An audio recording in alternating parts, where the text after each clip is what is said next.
bacalah ayat 33 ya. Ayat manzil. Saya pun ada ajarkan. Saya beramal dengan ayat manzil ni sejak tahun 80 ya. Di kedai-kedai buku ada dicetak dalam buku kecil ya, ayat manzil.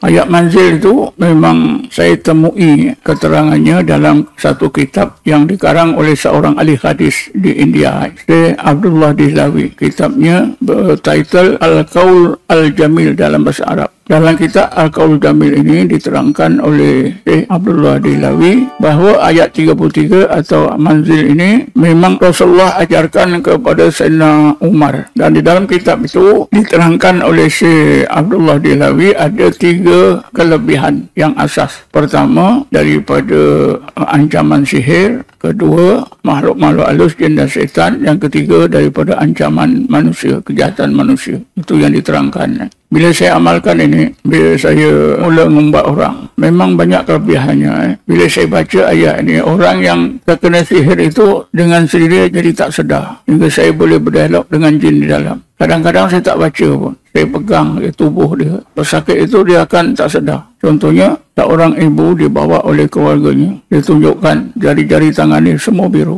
Bibir biru, jari kaki biru. Keluarganya kata, mak ni diserang penyakit jantung. Macam mana kamu tahu? Tadi petang kita jumpa doktor di klinik. Tapi kami tak percaya. Sebab mak ni memang tak ada sakit jantung. Jadi kami jumpa ustaz ni nak pastikan sakit jantung betul ke? Saya pun kata, dah kalau doktor kata sakit jantung lah.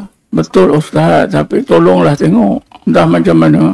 Itu kali pertama orang datang sakit jantung.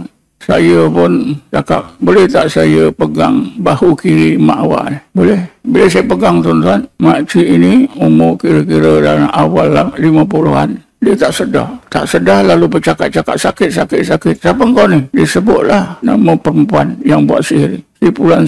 Kenapa kau buat macam ni? Biar dia mati. Saya pun ancam. Kau nak keluar tak? Kau tak mau keluar, aku nak belasah. Aku nak pukul habis-habis biar kau mati. Aku takut. Sekejap je makcik ni sedar. Biru-biru hilang. Tapi keluarganya besok pagi jumpa doktor itu balik. Periksa-periksa tak ada.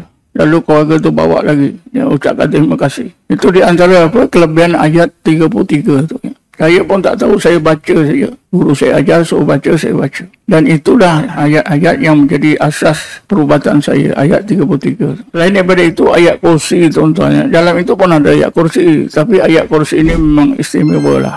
Ayat kursi itu tuan-tuan baca betul-betul. Jangan tinggal. Sebati.